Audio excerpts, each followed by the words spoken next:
Last time on Astro's Dev Log. As 2024 came to a close, Astro told the story of his journey throughout the year, reflecting and revisiting his past experiences. In effort to end the year strong, he finished writing the base code for the Project 256 AI and completed the Endless Runner Guide, made by Samyam. But since then, the devlog has gone silent, leaving us to wonder what's become of Astro-Drifter. After being away from the devlog for over a month, it's time to find out how and what he's doing. Let's use some contact with a test. 1, 2, 3, 4, 5, 4, 3, 2. Choose to go to the moon in this decade and do the other thing. Not because they are easy, but because they This is a new and strange environment first. This suddenly finding yourself in orbit. You got speed, Jonathan. All right, lift off and the clock has started. Yes, sir. Reading it loud and clear. Four computers now have primary control of critical vehicle functions. Discovery Houston, I've got a good picture of Steve. Discovery Houston, wait here. Discovery, going throttle.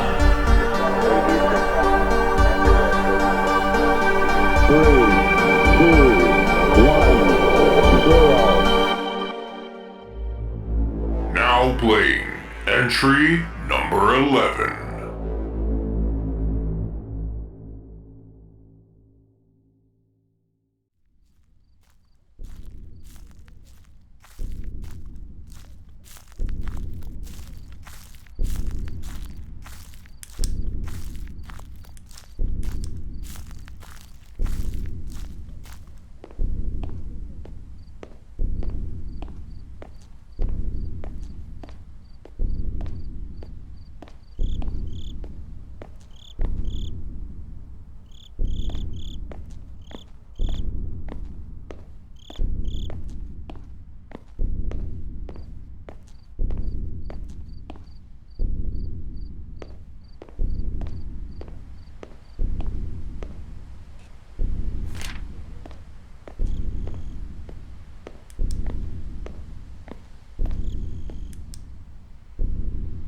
Hello, everybody. My name is Astro-Drifter.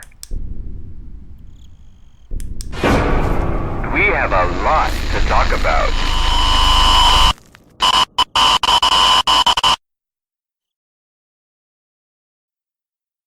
Hi, everybody. It's good to be back. I'm sorry I missed you last month. Things got a little crazy, but I promise all will be explained. But first, if you're here because of the 2025 January TikTok ban, I'm very happy to have you here. Thank you so much for joining me and subscribing to the channel. It really means a lot. And I also wanted to make a huge shout out to those going through the old logs and the reposted TikToks on my shorts. I literally cannot tell you how important and motivating all of your comments and likes are. It's so awesome. Thank you so much. But I think we better dive into this because I have a lot to say and not a lot of time to say it, so let's get into it.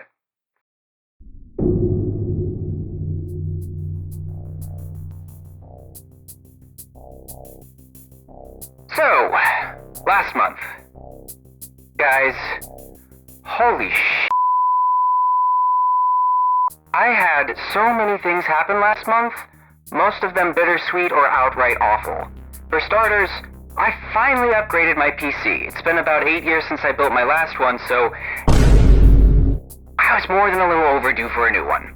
But unfortunately, despite all the months of planning for this upgrade, I still managed to screw it up. There were tons of files and programs that didn't quite make the switch, so I had to remap a huge majority of my projects and files. The good news is that all of my game files are fine, but I've been working for weeks to reconstruct the music files for the devlog and several other projects. It's painstaking work, and every time I start fixing one, I can feel my brain cells shrinking. And all the while, TikTok almost died, I guess. Which is a big deal for me because that is where the majority of the following for this channel is.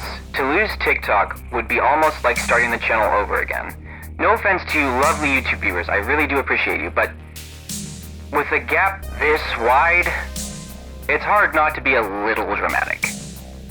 Anyways, during the days leading up to when TikTok went dark for 14 hours, I was busy carrying out a disaster plan. I managed to archive all of my posts and a decent collection of my favorite bookmarks. However, the app survived. So, yay! There's a good chance that this is all going to happen again in April. We'll see what happens. I personally hope that TikTok doesn't go dark. It's an incredible resource for creators, news outlets, and free speech. It's a vital lifeline for millions of people, and ripping it away from the general public will only result in tragedy, violent outbursts, and further alienation between the United States government and its citizens. Stay alert. This fight is not over. Anyways, these two developments are why there wasn't a devlog last month. Between sorting out my new machine and trying to salvage the channel's most established social media page, that's hard to say, I had my hands full. But everything seems stable for now. So, yeah.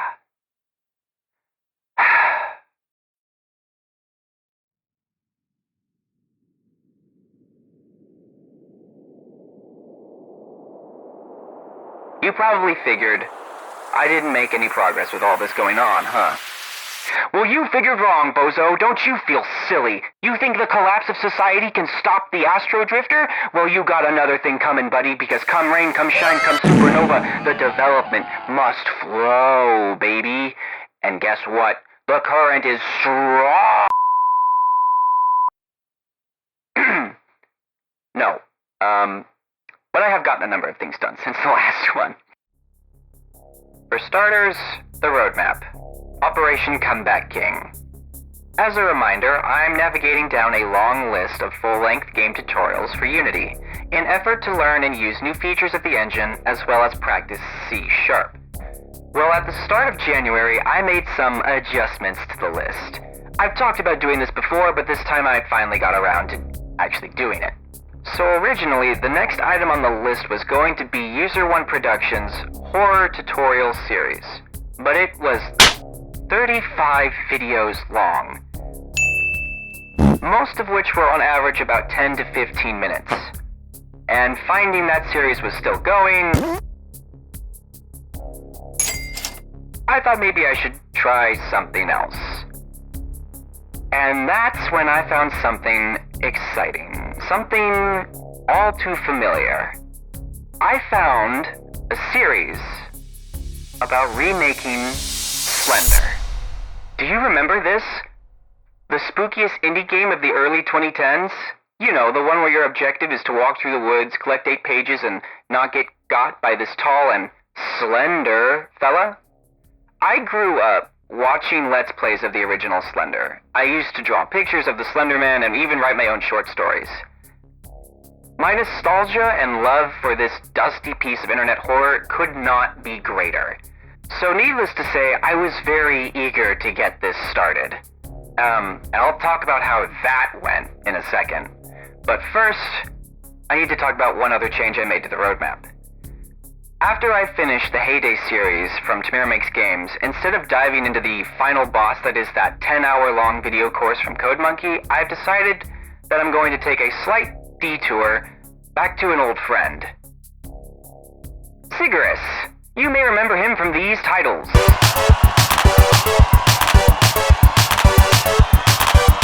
And this time, we're going for the king of 80s arcade cabinets. We're going to do Super Mario. I think this is a perfect transition up to the quote-unquote final boss, given its complexity and length. Anyway, now to backpedal. Sorry, this is sort of all over the place. The Slender course. I finished it. Oh my God! And I am conflicted. the first entry on this list that has left me feeling so split on whether or not I recommend it. Here's the thing. The series is incomplete, and I didn't realize that until I arrived at the very last video. However, after finishing all the videos, you do have a working game that somewhat mimics the original Slender, although it does feel like something someone threw together in Roblox. But it's not terrible. And the assets and 3D models that were made by User One Productions were incredibly faithful to the original Slender, which I seriously respect. A huge shout out for the effort that went into remaking those. I also really like how you package all the resources into one zip file. That makes it super easy to follow along. However, the one thing I'm not a very big fan of is the way the code is just sort of handed to the viewer. I personally believe that the viewer should be writing the code along with the instructor so they get a better understanding of it, but that's a personal belief more than it is anything else. Anyways, the series ended with putting together the AI, and that was it. So by the end of the series, you can move around, you can collect pages, and control your flashlight.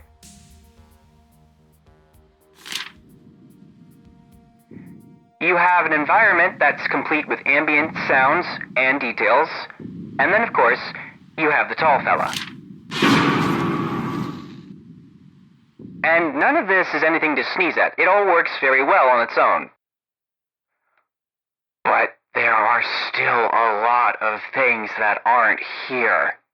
To keep this brief, here is a list of all the things that are still not done.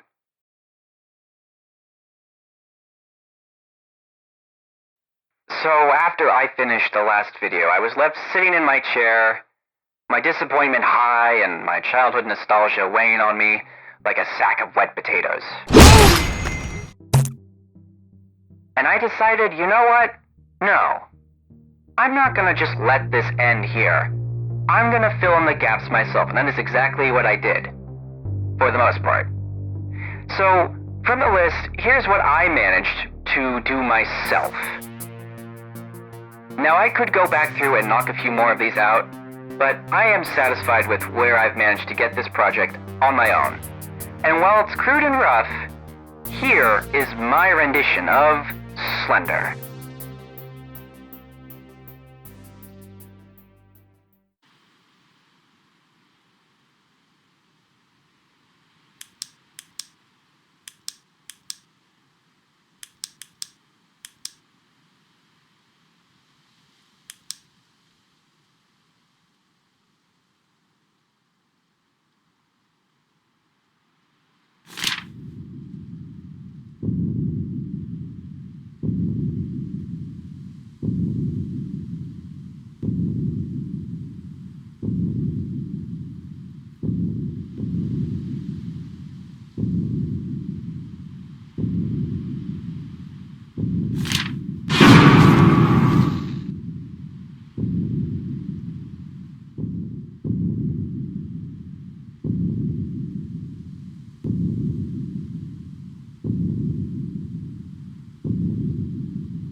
User One Productions.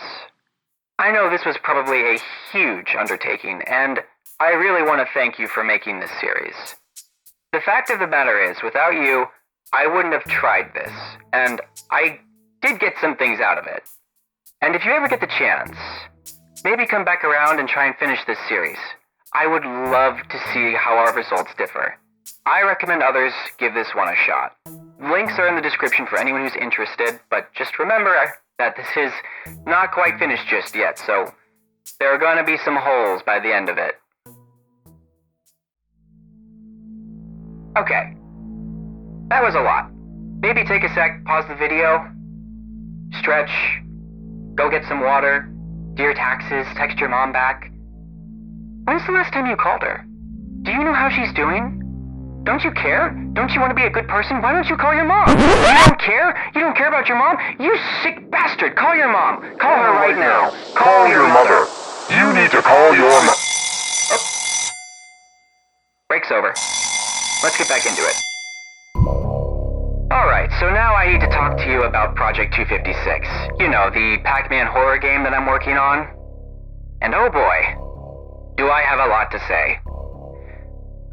Right off the bat, before we get too far into this, there are going to be some subtle visual changes in the footage. Just keep an eye out for them.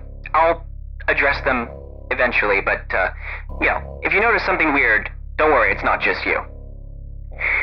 But first, I want to talk about the AI. So last time I made a huge dramatic reveal about the AI being done, and I went on about how much of a great achievement it was, and how impressive it was, and while it was a great way to close out 2024, I've already flipped it upside down and turned it inside out, and broke it a few times. And here's why. To make a long story short, the way the ghosts were set up in the last video made it seem like they were just randomly chasing the player. Because this makes it hard for the player to predict the ghost's next movement, and it leads to unfair gameplay, I decided this was the first thing I wanted to change. So instead, the idea is that the ghosts only chase after the player is spotted or if they get too close. And this is pretty standard stuff for an FPS AI. And after hitting a few snags for more or less a month, I managed to get this working properly. And now the behavior is more predictable than it is spontaneous.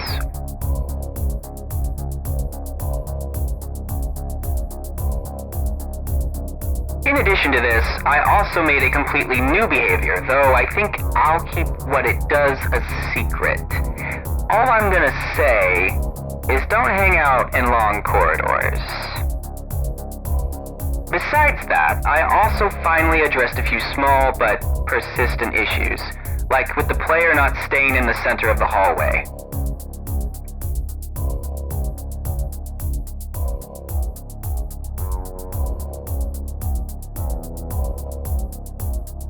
And then I sort of ran out of things to do.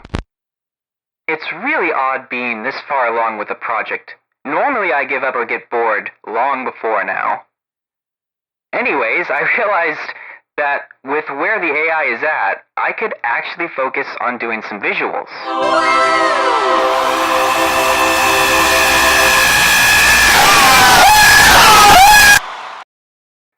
So I started by making this. While it's ugly and disgusting right now, this is a minimap. The player will use it to avoid enemies and find fuel cells.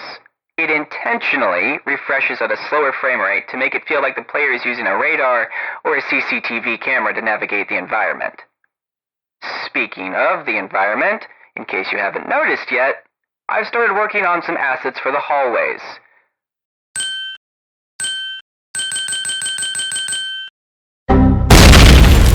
While I like what I've got so far, everything on screen is still subject to change, so don't get too attached. What I can say for sure is I love these skirts, I love these walls, but I'm not sold on the neon circuit board idea just yet. So we'll see where I take that. But the basics of the environment are pretty much done. And I think that's Everything? Oh yeah, right. Also the player can sprint now. Okay. Wow. That was a lot of stuff. Time for another stretch break. You better call her, I'll know.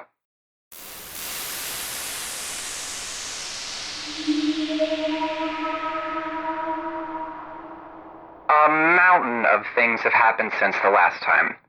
But now I have to tell you about all the things that are going to happen before next time.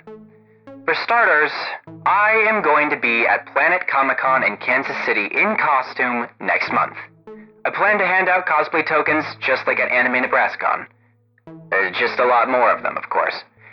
My cosplay appreciation tokens are my way of making fellow cosplayers feel recognized for the effort they put into making their costumes.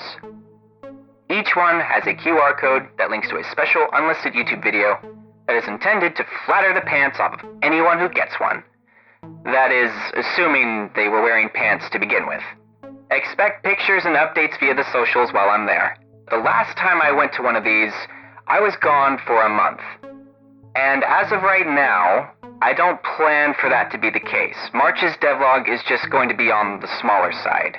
Now as for Project 256 and Operation Comeback King, I have no plans of slowing down like last time. Unlike last October, I'm not making any crazy additions to the suit. I'll apply a little TLC, but overall, it'll be the same suit, just with, some new boots. So next up for 256 is going to be a little visual work. As for the roadmap, next up is Heyday from Tamara Makes Games. I checked, this one is finished. I hope to be done or finishing that one up by the next time you see me. And lastly, one other thing. Though TikTok was not banned, I'm going to continue posting via YouTube Shorts. Since I have everything backed up, it's super easy to throw them up, and it wouldn't hurt to have my content on more than one platform. Don't panic, I'm not leaving TikTok, I'm just sort of spreading things out, I guess. We'll call it a precaution after last month.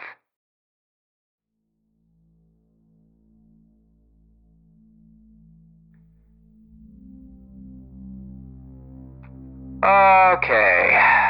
Is anyone else tired? That felt like a lot. I did my best to keep this under 20 minutes, but I have a funny feeling that by the time I hit editing, this will be more than 20 minutes.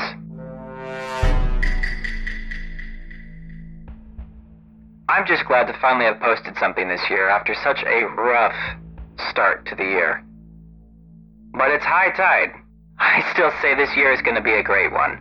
We're off to a little bit of a rough start, but don't worry. That doesn't mean we can't turn this thing around. Just remember, anything that can be done can be undone with enough hard work and time. There's still plenty of 2025 to go, and plenty of amazing opportunities to take advantage of. So don't lose hope. Thank you so much for watching this video. If you enjoyed it, please leave a like, comment, and subscribe. It really helps me, and it really helps the channel. You are all amazing, and I wish you all well. But it's time for me to dive back in. So, till next time, this is Astro-Drifter, signing off.